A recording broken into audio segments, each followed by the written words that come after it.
Boa noite, eu gostaria de saudá-los com a graça e a paz do nosso Senhor Jesus Cristo e mais uma vez gostaria de agradecer a atenção e o tempo de vocês, agradecer por esse tempo que vocês estão dispondo para estarmos aqui juntos, estudando um pouquinho mais da Palavra de Deus.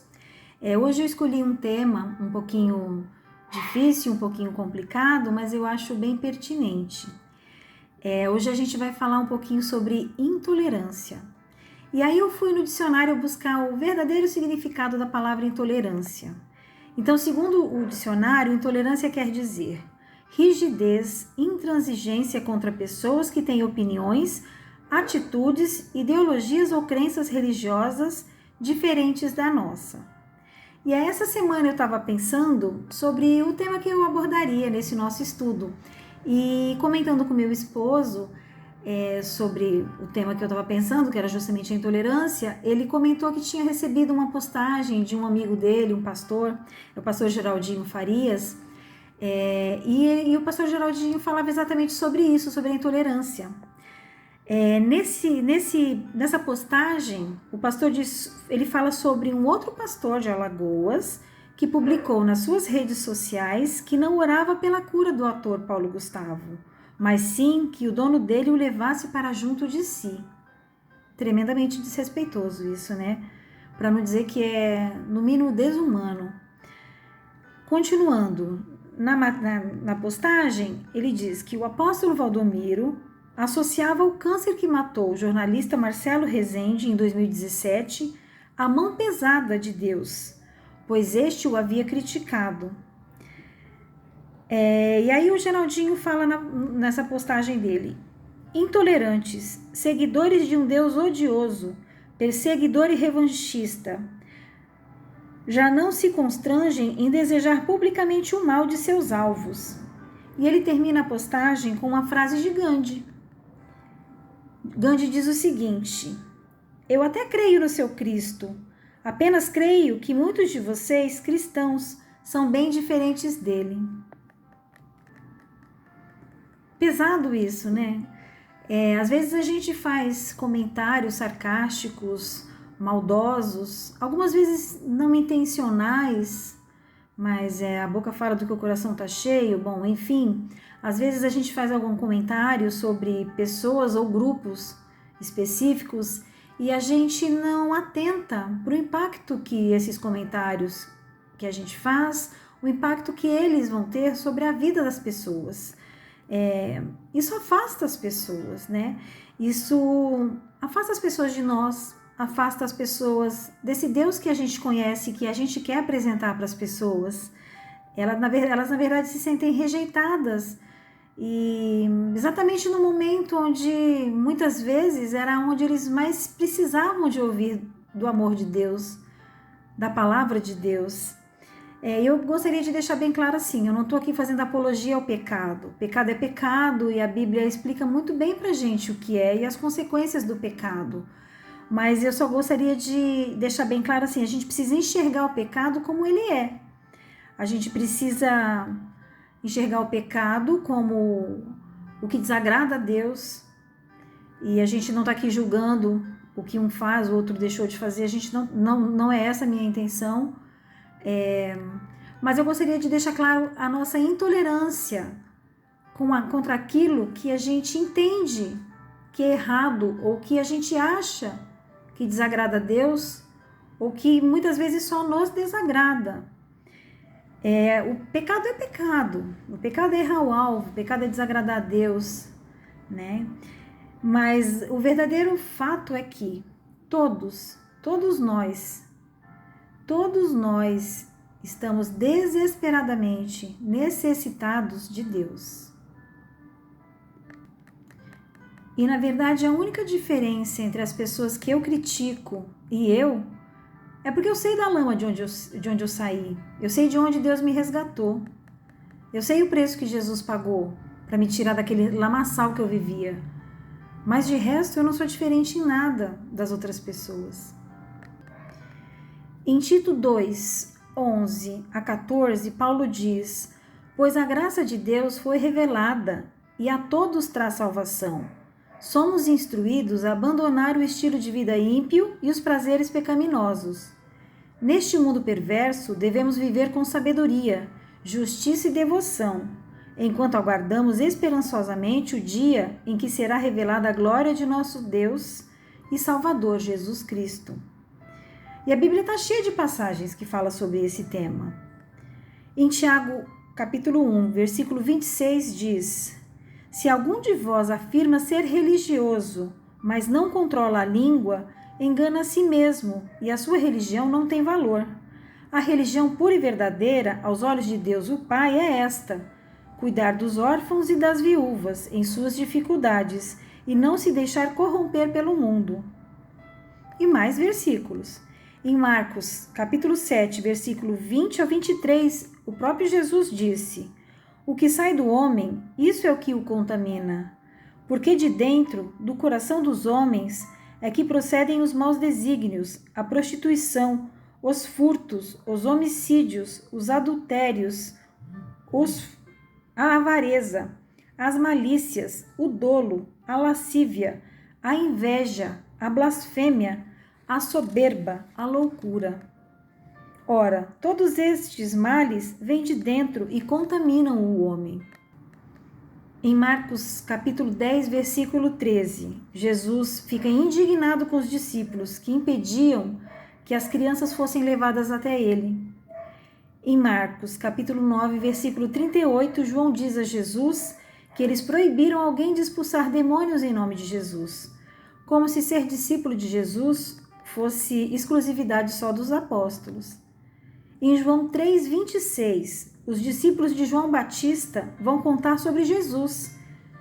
Mas João Batista responde: Portanto, muito me alegro com o destaque dele. Ele deve se tornar cada vez maior e eu cada vez menor. Os discípulos de João Batista deviam estar achando que tinha alguma coisa errada. Eles não entenderam que João estava abrindo o caminho para Jesus. Em Atos capítulo 10, versículo 28, logo após Pedro ter uma visão com comidas consideradas impuras, ele é procurado para ir à casa de um oficial romano. E Pedro diz: Vocês sabem que nossas leis proíbem que o judeu entre num lar gentil, como este, ou se associe com os gentios. No entanto, Deus me mostrou que não devo mais considerar ninguém impuro ou impróprio. Em João 4, versículo 9, Jesus fala com a mulher samaritana. Ali a gente tem uma quebra de vários paradigmas, né? Jesus está falando sozinho com a mulher, e a mulher estava desacompanhada, ela era samaritana. Então, assim, a gente sabe que samaritanos e judeus se odiavam. Então, assim, a situação ali foi uma completa quebra de paradigma, realmente. Vamos lá, em Colossenses 2,8, Paulo diz: Não permitam que outros os escravizem com filosofias vazias e invenções enganosas provenientes do raciocínio humano, com base nos princípios espirituais deste mundo e não em Cristo. Aqui eu vou abrir um parêntese, porque quando eu vi essa passagem eu lembrei de uma situação que eu fiquei bastante triste, eu fiquei muito triste. Há um tempo atrás, um amigo muito, muito querido fez uma postagem no Facebook falando sobre ideologia política, alguma coisa, e alguma outra pessoa muito querida desse amigo foi lá e respondeu alguma coisa contra, mas assim, fez um comentário que não concordava. Aquilo virou uma briga em rede social para quem quisesse ver. Então, aquilo eu fiquei bem horrorizada. Eu pensei assim, como pode isso? Se o que nos une é muito maior do que aquilo que nos separa, como é que pode uma opinião política ou a falta de respeito à opinião do outro afetar uma amizade, a ponto das pessoas discutirem em rede social para todo mundo ver? Mas vamos voltar à palavra de Deus. Em 2 Timóteo 2, 24 a 26, Paulo diz: O servo do Senhor não deve viver brigando, mas ser amável com todos, apto a ensinar e paciente. Instrua com mansidão aqueles que se opõem, na esperança de que Deus os leve ao arrependimento e assim conheçam a verdade. Em 1 Coríntios 10, 12, Paulo diz: portanto, se vocês pensam que estão de pé, cuidem para que não caiam. As tentações em sua vida não são diferentes daquelas que outros enfrentam. Em 2 Coríntios 5, 17, Paulo diz: e assim, se alguém está em Cristo, é nova criatura. As coisas antigas já passaram, eis que se fizeram novas. A graça de Deus é uma graça para mudança. A graça de Deus ela é poderosa, o suficiente para pegar alguém morto no pecado e revivê-lo em Cristo. Tiago fala no capítulo 2, versículo 12: portanto, em tudo que disserem e fizerem, lembrem-se de que serão julgados pela lei que os liberta. Não haverá misericórdia para quem não tiver demonstrado misericórdia. Mas se forem misericordiosos, haverá misericórdia quando forem julgados. E para finalizar, vamos ler Gálatas, capítulo 6, versículos de 1 a 5. E depois a gente lê o restinho 10. Irmãos, se alguém for surpreendido em alguma falta, vós que sois espirituais, corrigi-o com espírito de brandura, e guarda-te para que não sejas também tentado. Levai as cargas uns dos outros, e assim cumprireis a lei de Cristo. Porque se alguém julga ser alguma coisa, não tendo nada, a si mesmo se engana. Mas prove cada um o seu labor, e então terá motivo de gloriar-se unicamente em si, e não no outro, porque cada um levará o seu próprio fardo. E no versículo 10, por isso, enquanto tivermos oportunidade, façamos o bem a todos, mas principalmente aos da família da fé. Não há um justo sequer, porque todos pecaram e destituídos estão da glória de Deus. Mas Deus colocou o pecado da humanidade, inclusive o meu e o seu, sobre Jesus Cristo. O meu pecado e o seu está sobre Jesus, irmão. E isso tudo foi para que a gente pudesse ter um relacionamento de novo com Deus. O relacionamento que o pecado lá atrás, com a queda do ser humano, com a queda do homem, aquele relacionamento que Adão tinha com Deus, ele foi quebrado com o pecado, quando o pecado entrou na raça humana. E a gente só pode se relacionar hoje em dia com Deus porque a gente tem Jesus a nosso favor. Ele é o nosso advogado. Lembre-se que somos todos pecadores e que Deus só consegue olhar para nós pelo filtro de Jesus. Você não é diferente de ninguém, eu não sou diferente de ninguém. A gente precisa ser amoroso, paciente. Deus não ama o pecado, Deus odeia o pecado, Deus se ira contra o pecado, mas Deus ama o pecador. Que nós possamos ser espelhos de Cristo, que nós possamos ser mais tolerantes, que nós possamos ser mais pacientes e que nós não nos apressemos em julgar as pessoas. E se nós nos acharmos no direito de julgar alguém, que pelo menos nós não condenemos as pessoas. A gente não tem esse direito. A gente está nivelado tudo no mesmo padrão. A gente é tudo pecador. Como eu disse antes, a única diferença, a minha diferença com os que eu critico, é que eu sei de onde eu vim, eu sei da lama de onde Jesus me tirou, eu sei o preço alto que foi pago.